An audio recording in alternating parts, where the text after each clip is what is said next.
Greetings,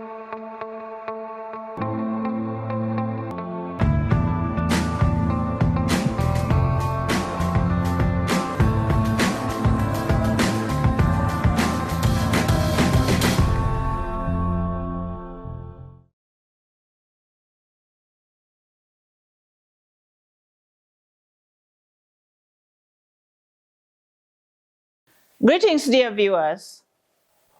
Welcome to Diaspora Point. I'm your host, Auma Bella. Today, we are going to talk, we have a very interesting guest, a young lady who is going to tell us a lot about why she left Kenya, how she has settled in the US. She has achieved a lot. And that is some of what we are interested in hearing. And many other things. It's not only achievements, even where people don't achieve, we still want to hear. Our guest today is none other, Jackie Juma. Jackie, tell us about yourself. Tell us about everything you may want to tell us, what you're doing now, what you did before what you're doing now, and why you left Kenya, how you left Kenya, everything that there is to hear about you. You're most welcome. You're an intriguing guest, and we really want to be intrigued today. Karibu sana. Thank you very much. As Bella says, my name is Jacqueline Juma. I was born in Kisumu, Kenya, in Nyalenda. I was born to a teenage mother. My mother was only 14 when she gave birth to me. And then I had to be raised by my grandmother because my mother was sent back to school. So the first 10 years of my life, I lived with my grandmother in Nyalenda, Kisumu. And then when I was about 10 and a half years old, I moved from Kisumu to Nakuru to go and join my mother. My mother had by then gotten married, and she had my 3 sisters. So I went to join them. So I lived in Nakuru the rest of my primary school education life. I went to high school in Nakuru, and then I joined Kianda College. I did French in high school, and I performed very well. So I wanted to do something, in college. I wanted to continue with my French. So I went to the prestigious Kianda Secretarial College in Nairobi. And I went there for a 2-year course in bilingual secretarial studies. And soon after that, I got employed at the All Africa Conference of Churches. The All Africa Conference of Churches is a fellowship of, I think, more than 150 Christian churches and Christian councils in more than 41 African countries. So it's a huge organization that I got employed in at the tender age of 21. So I worked at the All Africa Conference of Churches. I worked in different departments or desks, as they called it those days. I also worked in the assembly coordination offices for the 7th and the 8th General Assemblies that were held in Addis Ababa, Ethiopia, and Yaoundé, Cameroon, respectively. And then after that, I met my significant other. We started dating, and he got a green card and he moved to the US. So the first time I came to the US was in 1999. I was still very young. I didn't have any family. I just came to visit for 2 months. The funny thing is that I came in the winter. I arrived in February. Wow. I still remember 13th in Michigan. It was a shocker for me. First of all, there was the culture shock issue, but then I also had the weather, because when they were talking about weather, I used to think of the Nairobi winter. And were lo you and behold, I appropriately landed dressed on arrival? Were you appropriately dressed on arrival?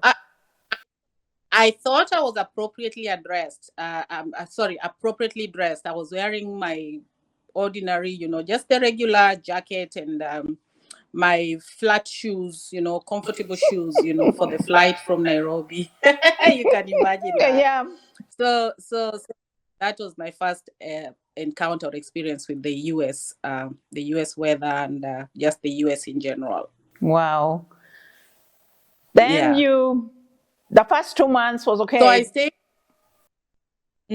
I stayed for 2 months, and then I went back to Kenya, and I continued working at the All Africa Conference of Churches.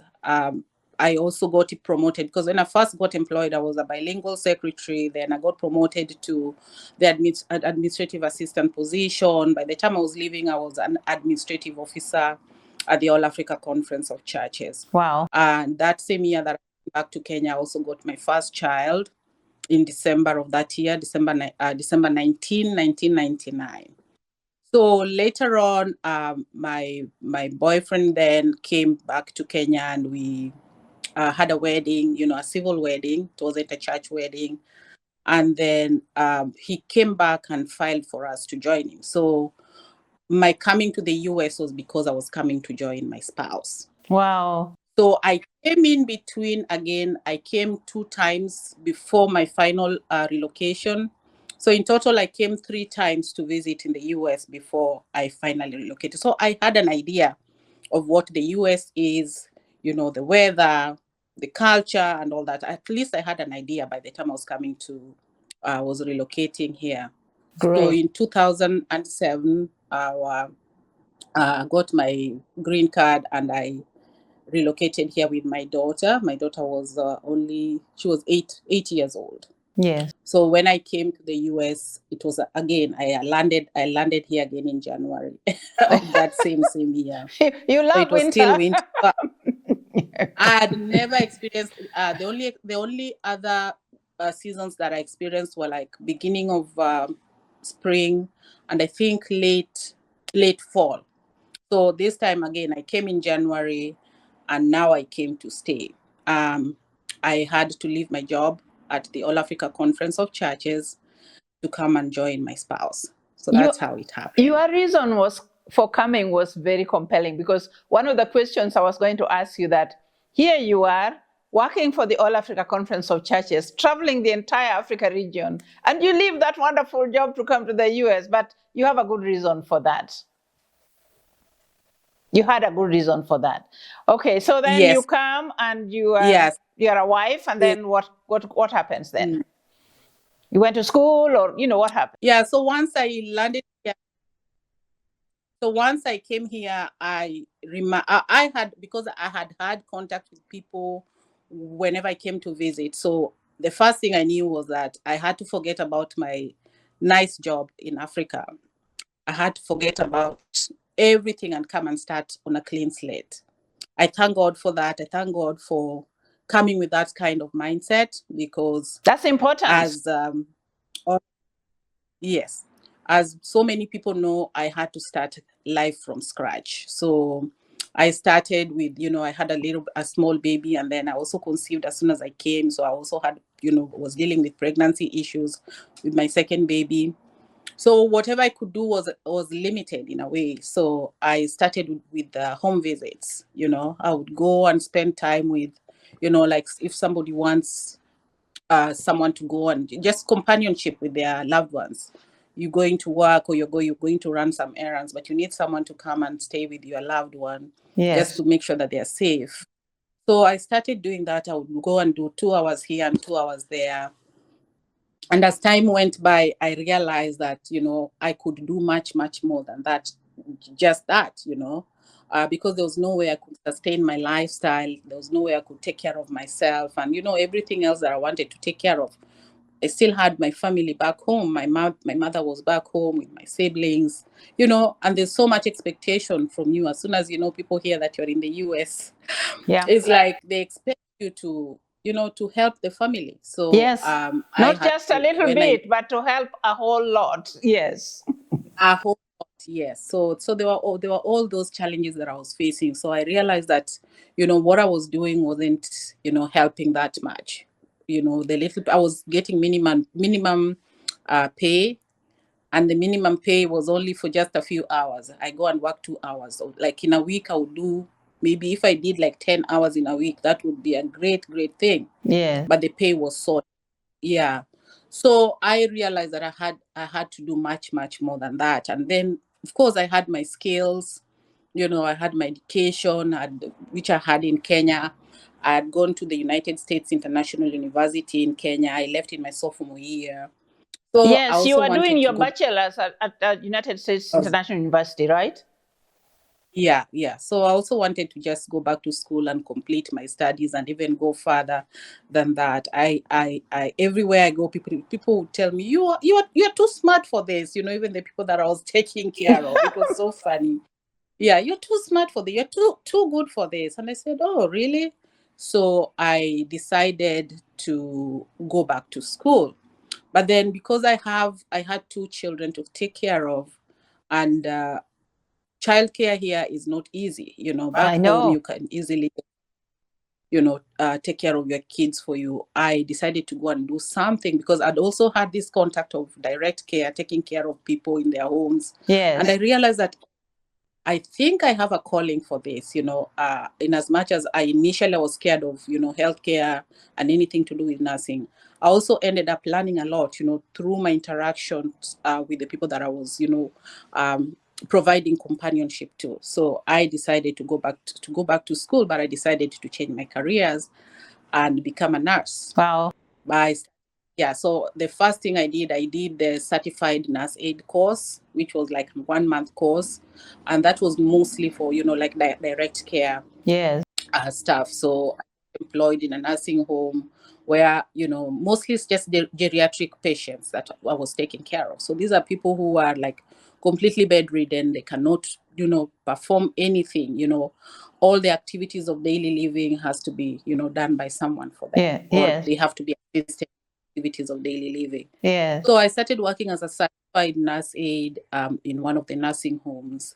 And then I still had that passion. I still had that, I felt that I could still do much, much more. And the only thing I could do was to go back to school. So you took to it. I Because, mean, once you started doing this, being a nurse aide, it's something that just resonated with you. It worked well for you, right? yes, it did.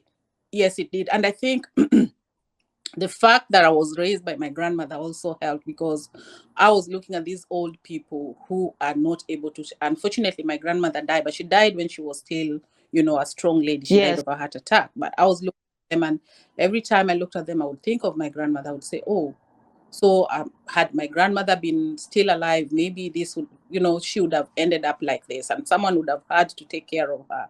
So Someone would have had to that provide. sense of empathy was helpful. Yeah, Good, good. yes. Yeah, so I felt that I could do much, much more by getting more knowledge, getting more education about healthcare, provision of healthcare, and just taking care of these old people. My passion initially was with the geriatric patients. So I went back to school and I did my they call it the licensed practical nurse course, which was like about a year in 2 months, year 3 months. I did it and I performed well. I was a mother with two children, Gosh. going to school, working full time. It was really challenging. Very familiar. It was, Very yes, familiar it was, out there. It's backbreaking. yes. Yeah, so it's like, okay, you wake up in the morning and you are thinking of, dropping your kids off to school and daycare, and then you're running off to class, and then from class you're coming to drop them, leave them home, make sure that they're comfortable, and run off to go to work. And then you come back from work and you have all these assignments to complete.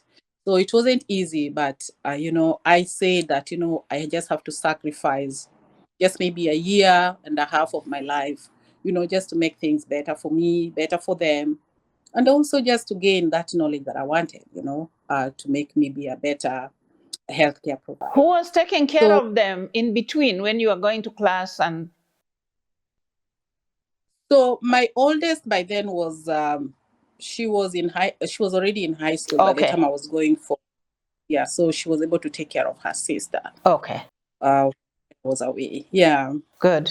So yeah, so then I did my licensed practical nurse course, and then after that you have to do in the US. Once you're done with that course, you have to do another exam, which is for, in order to get your license. So I did that and I passed.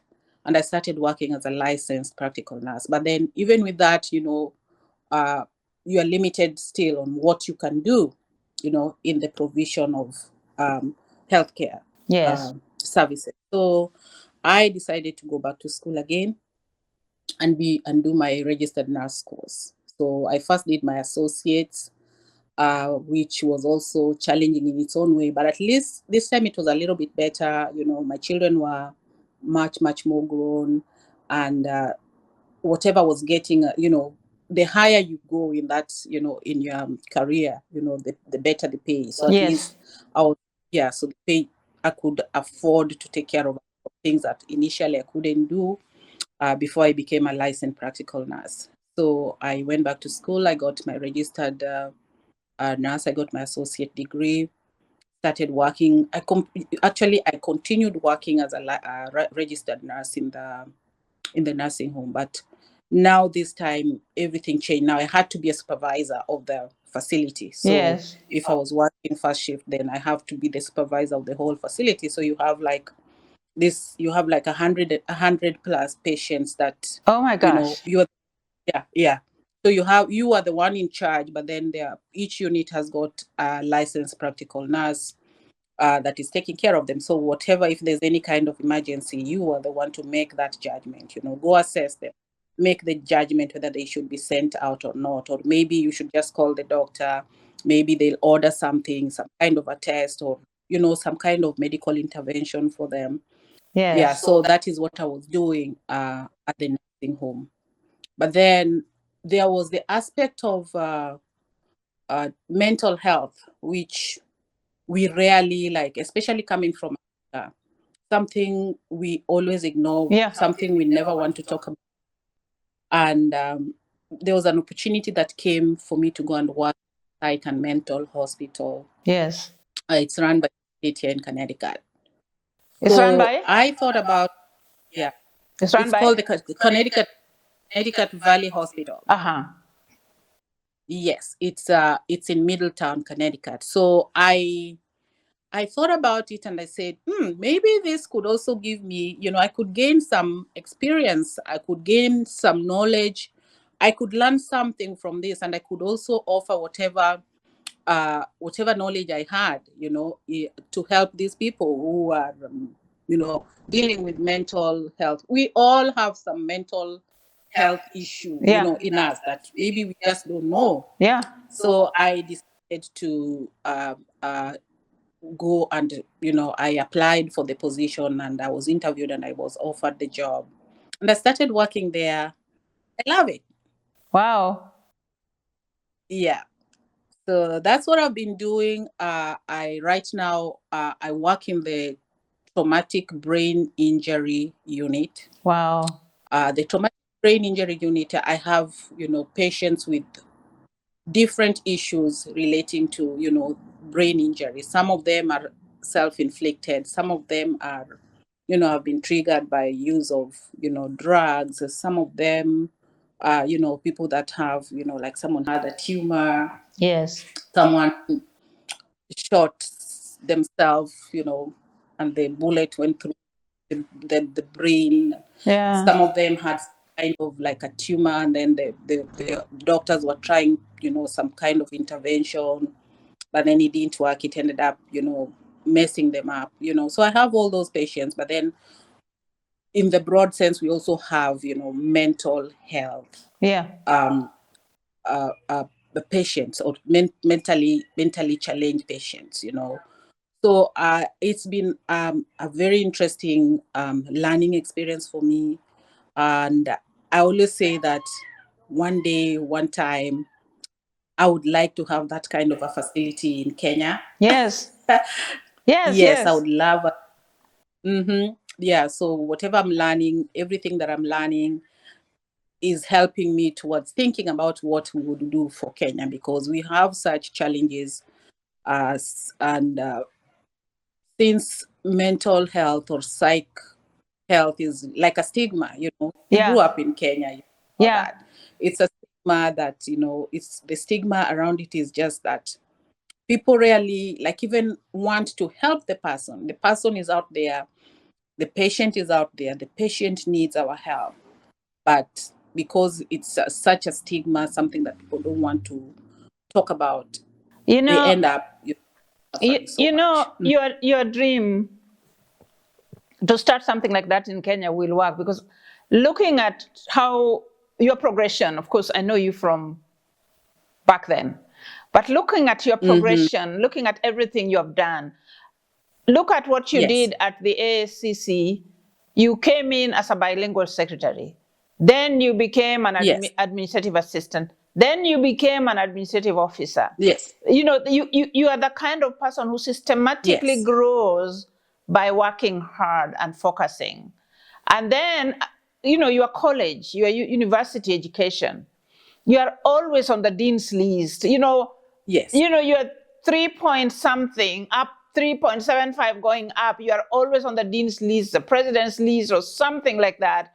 And so going, even in your nursing career, you started at the lower rung. You started as somebody taking care of the lowest rung, and then you kept climbing by merit, working hard, going to school, and even going to school, getting upper grades, good GPAs, and then ending up now as a RN, registered nurse, responsible. And even before then, you were even at the care services, the old people's home. Is that a correct word to say? Yeah, the long-term care facility. Yes, long-term care facility. You started lowest, and then eventually you are the supervisor. All the licensed practitioners were reporting to you as the registered nurse responsible, making the decisions for over close to 200 patients or something like that, or more. Yes. So in you have it. This is a very good example to most of our viewers, especially the younger ones, who know that it is possible. Right now in this country, in Kenya and many parts of many countries, people want the shortcut. People want to hustle their way through. And this is not to demean hustling. Hustling is fine. But people want to literally hustle their way through things without going systematically through the ranks, through the steps, through the hardships, through the hard work, through the determination.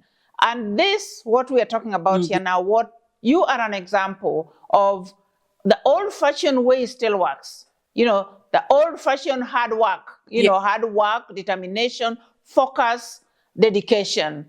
So, I just wanted to emphasize that part, because that's what you are and that's who you are. Go ahead, please. Thank you very much. Yeah, and I say that, going through those steps, also helped me to appreciate, each and every step, so like if I come and I see, I go somewhere and I see someone needs direct care, I won't hesitate to do it. It's so easy for me because I've done it. I see someone of my staff struggling, let's say we are short-staffed and my staff struggling. I will not sit back there and say, oh, me, I'm the head nurse, I cannot perform direct care. I will go and do it. And that helps you, it helps create harmony, in the workplace, because if the head nurse can come and do it, then why not me? People ask themselves that. I say, I've done it all. I've done this. And they're like, oh, you clean? I said, yes, I used to do it. Before I got here, this is what I used to do. So it's not something like strange to me. So I don't look down. And it helps you also develop that, when you're performing direct care, it also helps you to have a conversation with your patient. It also helps you to assess them in a way, through the provision of direct care. You can also assess them and see if there's any kind of abnormality going on in their body, any kind of abnormality going on with them. So I think that has also helped me in my career, and I thank God for that. Thank God for going through all those, steps slowly but surely until now I've reached where I am. I'm still not up there yet, but you are way up there. But the good thing is you are not thinking, oh, I'm really up here and I want to stop. You are still thinking, what next? What next? That is so important. Now, talking of mental health, It is a very neglected area, especially, I think, still in this country. Yes. Even when we were growing up, you know, the idea of anybody having a mental health in your family was a stigma. That was a Oh, yeah. reason for somebody not to marry anybody from that family because, you know, this is a family of mad people, you know. But mental health, Yeah. as you said it earlier, there's a little bit of it in everybody. It's a matter of how much how much can trigger it. What can happen that can trigger and make somebody fall over to the other side. And when they do, Yeah. there should be people like you to help them, to rehabilitate them, for them to understand that they still belong to the human community in just a different way, and they can still find their way back. Or if they have to live with a condition, it still has to be managed. People have so many lifestyle diseases or other diseases, diabetes, arthritis, whatnot, that are managed, and people live healthy, productive lives. And indeed, people with mental issues can still live productive lives if they get proper help, right? Yeah. You are very right. And, you know, as you said, you know, people have got all those other conditions that we talk about. Oh, so and so has heart disease. We will just talk about it like it's, you know, that's fine. Like, that's fine. But when it comes to mental health, you know, something that is affecting your brain, you know, something that is affecting your thinking, the way, you know, you're functioning. Because the brain, I would say that brain is one of the most important organs that we have in our bodies. Yes. But it's the one that is neglected, you know. So somebody has something going on, you know, in their mind, in their brain. Guess what? We stigmatize, we ostracize, you know, all those things. We neglect them. I still, as you said, I still remember when I was growing up in Nyalenda, we used to have those, you know, those people who are mentally challenged, people who had psych issues. Yeah. All we could do as children was follow them around and laugh. Yeah. You know, when they do something we found funny, or we would call them names. Yeah. And I remember even the adults around us, you know, they would say, oh, you know, those derogatory terms that they use, you know, to refer to those people. Yeah. And their families, you know, their families never felt, you know, comfortable being around other people because of the way we were treating them. Yeah. But then out here, I've learned that the smallest and the slightest thing that affects your brain or affects the way you think can spiral out of control. Yeah. And you can end on the other side. Yeah. And it can happen to any one of us. Absolutely. It Anybody. can happen to any. Yes. So it's something that we should really think seriously about. I know that, you know, even in Kenya, we used to think of hear of Madari. Yeah. Madari. Yeah. Yeah. And the fear and everything that was, for me personally, I was like, Madari, you know. But you look back and you say, no, these are the places where you should have all those resources, you know. Yeah. Do all the research that's needed, you know. The funds, and you try and help these people. Try and help everybody else in the society. Yeah. It's really, you know, it was just a huge stigma, even the word Mathari itself. And and I believe mental services have been decentralized more now in Kenya, but I'm just hoping that the attitude is a whole lot different. I know we have not caught up with how mental health is viewed in the US, for example. And I think we should aspire, to your point, to think of mental health as just another illness that must be managed, either treated or, if not treated, managed so people can have a productive life. We don't want to waste people just because they have a mental illness and then they are put somewhere in the basement. Even in those Western countries, by the way, I hear people with mental challenges who are considered mad people who are put in the basement and tied down there. Yeah. And that when one day I was at a conference and somebody said that, it reminded me as a child, there used to be somebody in my home, rural home neighborhood. Yes. He was called Opetu. Opetu would be tied with chains to a tree, and a few times he was able to get out and he would be walking around with the chains. And it's the most dehumanizing thing that a human being is suddenly turned into some kind of creature just because they have a condition that could be managed. If not healed, it could be managed. If it cannot be treated, it should still be able, they should, it should be treated. So, so yes, to your point, I'm really, I adore your passion. Tell me a little bit about the kids, how they're doing, how being in the US. Oh yes. So I have two beautiful daughters. I have a They Kini are, and I a know Koth. them. They are beautiful. Yes.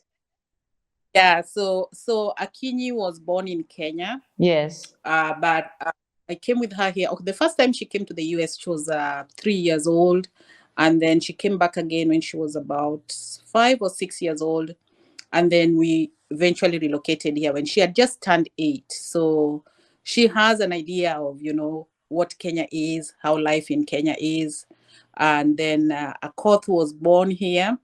Akoth has only been to Kenya once. She came to Kenya just before she turned 2. So that's good. She does know what Kenya is and what life is in Kenya. They are doing great. Akinyi is now 24. She'll be 25 in December. She's so pretty. Believe it. Yeah, time flies. Yes. Yeah. Time really, really flies. And Akoth is now a senior in high school. Yes. She'll be in June next year. She wants to go to college. She says she wants to be a pediatrician or anesthesiologist. Wonderful. Medical field again, like mommy. Yes, yeah. She's very, very interested in the medical field. Yes. Yeah, they are doing great. They love the US, but then they also know that they have, family in Kenya. They know that, they know about their Kenyan heritage. So I try as much as possible, to make sure that, the things that we do here, the foods that we eat Kenyan foods as much as we can. The ugalis and the chapatis, they love all that. Yeah. And we also, they're also in touch with, family back in Kenya. Yes. Include you. Yes, and, yes. Yeah. So that's a very good thing. I want them to, like now that they're grown, and they can now make their own decisions whether they want to. First of all, I want to be coming to Kenya at least once a year. Please with them. do. Yeah, so I can and spend a longer time, with them in Kenya. Yes. I want them to more and spend more time with family back home in Kenya. Yes. And at the end of it, they'll have to decide if maybe that's where they would one day want to relocate to. I love Kenya. Yes. And I will relocate there once I retire, and then once I open that mental health facility that I'm thinking of. Yeah, so they're doing great. It wasn't easy, raising them, while I was doing all these things that I was doing. Yes. You're a mother, you're supposed to provide, be that parent that you are supposed to be, but then at the same time you're also there. When they're doing their homework, you're sitting there, but also doing homework with them. Yes. Sometimes you're like, now I can't do anything. We can't do anything because I have so much to do. I have so much assignment. It wasn't easy, but they were very, they've been very understanding. So now I try as much as possible to spend as much time as I can with them. That bonding has helped us, and I look forward to us coming to Kenya to visit. So that's wonderful. When you come, there's a room here with your name in it, so you have to be here too. With the girls definitely. Or alone, either way. Yeah. Mm-hmm. I'll definitely come and spend time there with yes you. Yeah. Yes. I am so proud of you. I am so proud of you. I don't know if there's anything I'm forgetting here, but I really see you as that person who has really made her own building blocks, did your own building, and you're now up there. And please keep it up. And also, I'm glad you have not forgotten Kenya and that you have given the kids the orientation to know they have a choice. Yes. And they can live in the two worlds. Why not? I mean, there are other people who live in different countries, two different or three different countries, usually two different countries. they have a summer home somewhere and they have their regular home somewhere. That also works, you know. They have that choice very automatically. Yeah. Yes, yes. Thank you thank you. You're welcome, and thank you for interviewing with us. And if there's anything else we have not touched on, we can do this again, right? Oh yes, yeah. Yes. I'm always available, you know. Thank you. Just call him. I'll be there. Thank you, dear. So, our Okay. viewers, you just heard from Jacqueline Juma, a nurse a registered nurse who has gone through the steps. To be an RN is not a joke, and to be such a supervisor in some of these high-level hospital facilities is not easy in the US, and she made it. She didn't go there and said, oh, there's good money in home care and so on. She went to school, got what she needed to get, and she's way up there. But even then, she's not forgetting that she's from Kenya. She wants to come back to Kenya, start a facility, and be able to support the communities where she lives, the country, so that we benefit from the fact that she has been out there. So that is why sometimes diaspora may look like a brain drain, but eventually, when we have the kind of diaspora who remember home, then we end up having been, you know, we can call them long-term expatriates, like one of my guests said the other day, that he is a long-term expatriate to the United States, loaned to the United States. That's the kind of mentality we are hoping most of our diaspora have, to know that you're a long-term expatriate, you'll come back home with your expertise, and you will support the home environment with what you have learned over there. We are looking for the young diasporans who went recently, maybe 3 years ago, because we want to hear of new experiences. Jacqueline's experience is a little bit less than Roland, our first Ihide, our earlier interviewee, our first guest. He had been there for 40 years. Jacqueline has been there for much less years, and we are looking for people who have been there recently, like 3 years or even no more than 4 years, to let us know how things have changed. Even 1 year is good. We also want to know, even those who went by lottery, who got their lottery visas, how that worked, what kind of programs are there. Jacqueline went through lottery visa, but through her husband's lottery visa. So that also is another perspective that we have not touched in before. Otherwise, we are grateful. Thank you so much, Jacqueline. Thank you so much, our viewers. And subscribe. Subscribe to our network. Share our program.